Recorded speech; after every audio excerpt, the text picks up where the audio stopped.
अंचल जल्दी से बताएं आज का सुपर शेयर। भी आज के लिए सुपर शेयर रहेगा गैब्रियल इंडिया का। देखिए ऑटो एंसिलरी कंपनी है, शानदार नंबर रहे हैं, करीब 10% मुनाफा बढ़ा है, वहीं 15 से 20% ऑपरेटिंग मुनाफा बढ़ते हुए दिखा है। मार्जिन करीब 1% इंप्रूव हुए हैं।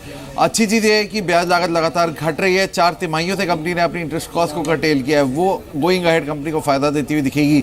साथ ही वैल्यूएशन स्ट्रांग है, करीब ₹7.5 की कैश ईपीएस होल्ड करता है और FY18 का अनुमानित EPS ऑलमोस्ट 24 रुपये छूती हुई दिखेगी। पी मल्टीपल में 7 का रहने का अनुमान है।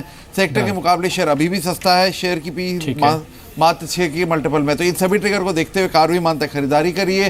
गैब्रियल में 132 रुपये का आपका टारगेट रहेगा। ठीक है, 132 का टारगेट है। फिलहाल हरे निशान में लौटा है, 103 104 के आसपास अभी ये ट्रेड कर रहा है। शुक्रिया आपका अंचल कार्यक्रम में जुड़ने के लिए। अब दिलीप, अब क्योंकि ये मैक्रो इवेंट्स के चेंजेस हैं सारे, और ये बात हम अच्छी तरह से समझ भी रहे हैं आप जैसे लोगों से कि हाँ ये अपना असर बहुत लंबे तक भी छोड़ेंगे। अब हमको इंडेक्स के हिसाब से और सेक्टर के हिसाब से चर्निंग का भी समय आ गया है। शायद जिस कंजम्पशन पे हम ज़्यादा दम भरते थे वो कंजम्पशन अब 6 महीने के लिए थोड़ा पीछे चला जाएगा। अब हमको उस चीज़ पे ज़्यादा फोकस करना है जहाँ पे कंबाइंड इफेक्ट है, डोमेस्टिक कंजम्पशन और फॉरेन पार्टिसिपेशन, जैसे कि फार्मा, जैसे कि IT। ये 2 सेक्टर्स को प्रेफरेंशियल ऑर्डर में थोड़ा ऊपर लेके आ जाए अब हम अपने अगर पोर्टफोलियो को मैनेज कर रहे हैं किसी वजह से तो।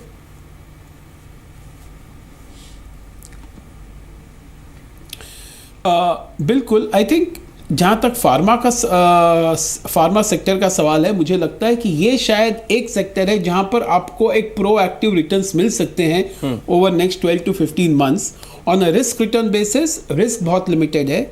और अगर हम IT को देखें तो IT can be used more as defensive, क्योंकि यहाँ पर से डाउनसाइड रिस्क काफ़ी लिमिटेड होगा।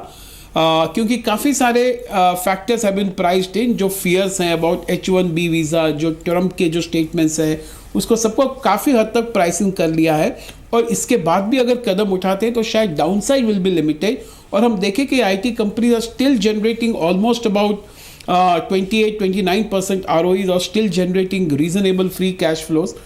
तो इसके लिए मुझे लगता है ये दोनों सेक्टर है, एक डिफेंसिव है IT, और जहाँ तक फार्मा है मुझे लगता है शायद ये अच्छा प्रोएक्टिव रिटर्न्स दे सकता है ओवर नेक्स्ट 12 to 15 मंथ्स। जी मिस्टर भट्ट, लेकिन कौन से नेम्स हैं जो आपको कंफर्ट दे रहे हैं इन्वेस्टमेंट के लिहाज से फार्मा और IT में?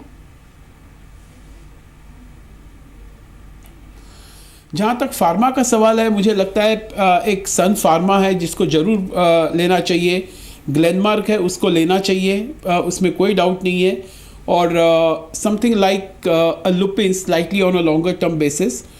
और जहाँ तक IT का सवाल है, I think better to be with the front line IT companies, जैसे कि इन्फोसिस है जो काफ़ी मतलब ऑलमोस्ट 52 वीक्स लो के आसपास ट्रेड कर रहा है। और मैं ये भी कहूँगा कि समथिंग लाइक TCS और Hexaware slightly in the mid cap. This 2-3 companies I would look in the 2 sectors.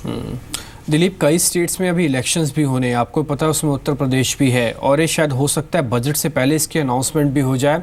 और सरकार जो पैसा इकट्ठा कर रही है ये अपने बजट के अंदर रिफ्लेक्ट ज़रूर करेगी खर्च कहाँ पे कर रही है।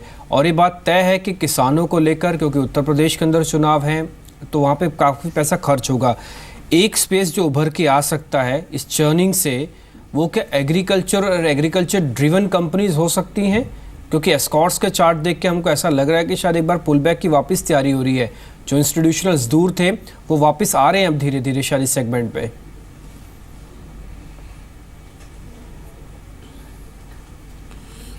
बिल्कुल, आई थिंक एग्री सेक्टर बिल्कुल गवर्नमेंट का फोकस रहेगा, क्योंकि अभी पिछले 2 सालों में देखो तो ये सेक्टर ने काफ़ी it has bone the Brunt of the bad monsoons, और अब जो कुछ भी बोलो उसमें काफ़ी हद तक उनको परेशानी हो गई है।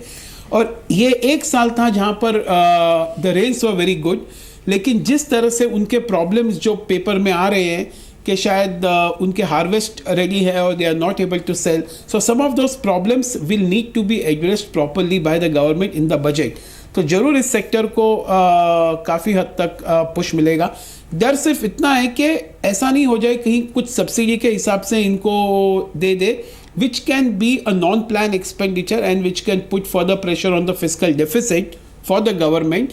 That is the worry as far as this agriculture is concerned. जी मिस्टर भट्ट, ये पूरे ही फाइनेंशियल स्पेस पर 2 क्वेश्चन होंगे आपसे। एक तरफ तो बैंक्स हैं जहां पर इम्प्रूव लिक्विडिटी फ्लो की हम बात कर रहे हैं, और if I am not wrong SBI जैसे शेयर्स को आप कंसिस्टेंटली स्ट्रांगली रेकमेंड करते भी आए हैं पीएसयू बैंकिंग पॉकेट से। तो अभी बैंकिंग से किन शेयर्स को चुना जा सकता है अगर आपका कन्विक्शन है तो? और दूसरा एनबीएफसीज, जहां पर सबसे ज़्यादा हर्ट हमने माइक्रो फाइनेंस कंपनीज या फिर पूरी एनबीएफसी स्पेस होते हुए देखा है, जो कि काफ़ी करेक्ट हो चुके हैं अपने रिसेंट 8-9 मंथ्स के मूव के बाद। तो दोनों ही स्पेसेस में भी आप क्या कर रहे हैं?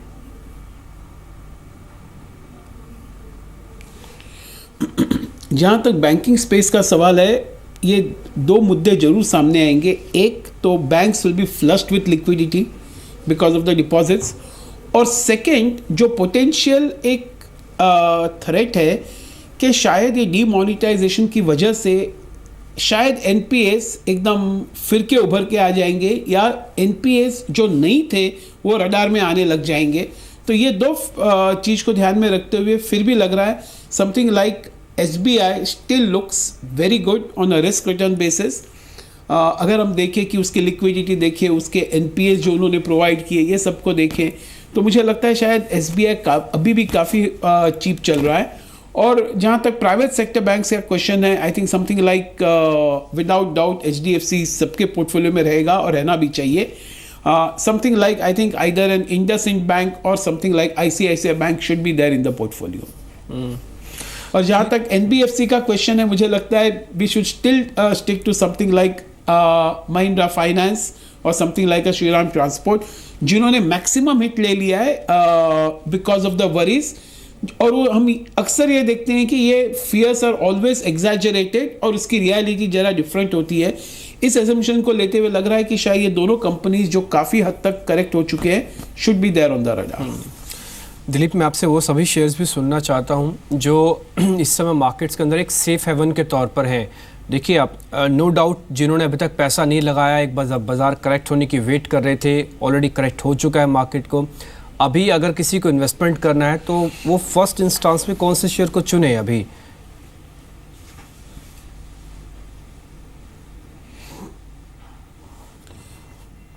आई थिंक ये जरूर करना चाहिए कि because there is going to be some uncertainty for 1 or 2 quarters, और जो चेंज सिनेरियो हो गया है जहाँ पर डीमोनेटाइजेशन है, जहाँ पर black money is also under arrest, तो मुझे लगता है कि शायद थोड़ा बहुत फिलहाल concentration should be on the front line companies, क्योंकि आपके पास काफ़ी सारे मिड कैप्स ऐसे भी हैं, उनको कहाँ पर कैसे हिट आएगा वो अभी करना उसका अंदाज लगाना बहुत मुश्किल है एट द मोमेंट, क्योंकि उनके पूरे जो चेन है उसमें कहाँ पर भी कुछ एक सिस्टम कुछ फ्रैक्चर हो गया, कुछ डिसरप्ट हो गया, तो it can impact them very badly.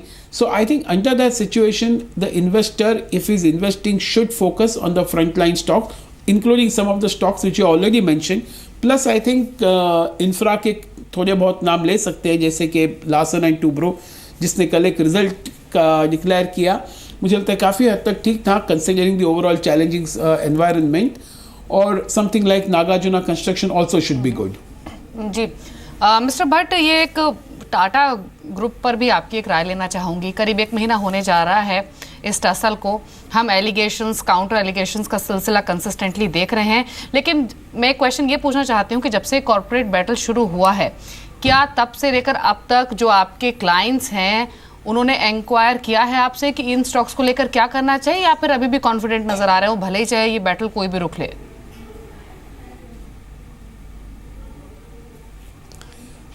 I think initially सबको एप्रीहेंशन यही था कि शायद इसका इम्पैक्ट फाइनेंशियल नंबर्स में आ जाएंगे, लेकिन मुझे लगता है जिस तरह से पैन आउट हो रहा है शायद उसका इम्पैक्ट नहीं आएगा फाइनेंशियली इतना सारा.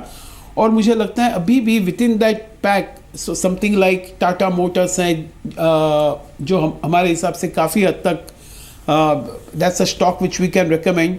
Something like TCS slightly on the longer term which we can recommend, Rallis India which we can think of. I think within that pack of Tatas ये 2-3 कंपनीज हमारे रडार में जरूर है, और मुझे लगता है इसमें सिलेक्टिवली इन्वेस्ट जरूर करना चाहिए. ठीक है दिलीप, आप मारुति को लेकर आप कैसे अपनी राय रखते हैं, क्योंकि ये शेयर पहले थोड़ा ओवर वैल्यूड लग रहा था क्योंकि बाजार ने इसको काफ़ी करेक्ट कर दिया है। आज एक ब्लॉक डील भी हुई है जो कि 4912 के रेट पे यानी कि 4900 के आसपास हुई है 36,000 शेयर्स की। मैं इसलिए आपको बता रहा हूँ क्योंकि यहाँ पे एक ऐसा जंक्शन है, यूजुअली पिछले 2-3 दिन से यहाँ से रिवर्स आ जाता है, शेयर उछल के आ जाता है। ये जो 4800 और 4700 की रेंज है, क्या यहाँ पे कुछ होल्डिंग्स को बढ़ा लें, एवरेज कर सकते हैं जिन्होंने ऊपर के रेट पे लिए हो, या फिर अभी थोड़ा और रुकना चाहिए हमको?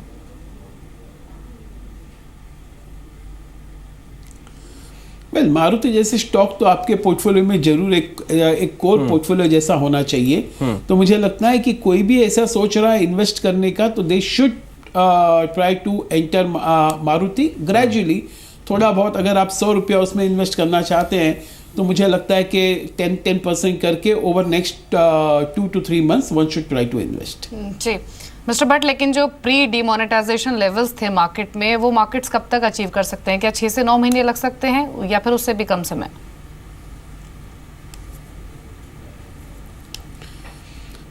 I think if on an optimistic basis, एक budget will be the right time when markets will start looking up, because उसमें क्या होगा कि काफ़ी सारे एक्सपेक्टेशन बिल्ड हो जाएंगे कि शायद टैक्स, बहुत अच्छा टैक्स रिलीफ मिलेगा, इंटरेस्ट रेट रिडक्शन की तो बात हो ही रही है लेकिन शायद उसमें और क्लैरिटी आ सकती है, और भी ये बात होगी कि किस तरह से गवर्नमेंट के tax collections because of this demonetisation would look good, and also the fact that infra spending जिसका अच्छा मल्टीप्लायर इम्पैक्ट आता है। तो ये सब बात की वजह से मुझे लगता है बजट में अच्छी खासी उम्मीद रहेगी, and that will be the time I think markets also should start looking up at least on a bounce back basis. Dilip, आप ये जो सरकारी कंपनीज हैं इनमें भी हमने देखा है कि आप कुछ एक अच्छा मोमेंटम देखने को मिल रहा है। चाहे आप NHVC देखें, NMDC देखें, हाले भले कि अलग अलग बिजनेस है, अलग अलग सेगमेंट है, लेकिन गवर्नमेंट कंपनीज थोड़ा लैक लस्टर हुआ करती थी, वो इम्प्रूव्ड हुई हैं। आप इस स्पेस को काफ़ी नोटिस भी कर रहे होंगे नो डाउट। अब इसमें कोई आपका पसंदीदा शेयर है ये जो PSU सेगमेंट है?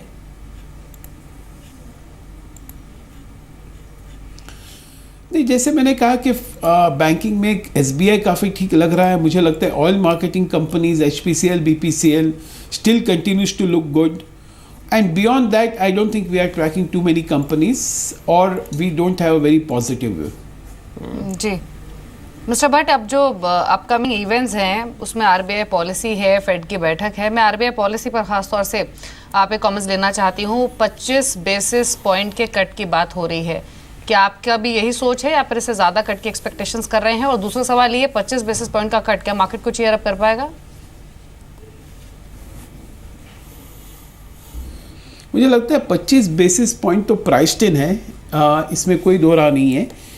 द क्वेश्चन इज कि वो क्या लैंग्वेज बात करेंगे उस समय, कि weather he will give confidence कि ये 25 बेसिस पॉइंट के बाद अगले साल में अगर जिस तरह से डिफ्लेशनरी कंडीशंस आ गए हैं तो शायद एक 50-75 बेसिस पॉइंट एटलीस्ट रिडक्शन होगा, और क्या ग्रोथ के बारे में वो बात करेंगे। मुझे लगता है ये दो काफ़ी क्लोजली लोग ऑब्जर्व करेंगे at the time when this credit policy is announced, because 25 basis point से beyond what is how the RBI sees India will be very crucial.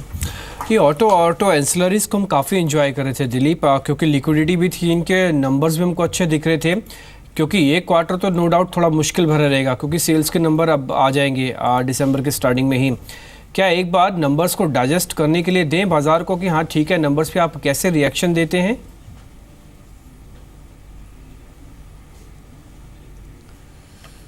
Well, I think ये एक्सपेक्टेशन ही है कि शायद नंबर्स कोई खास नहीं रहेंगे।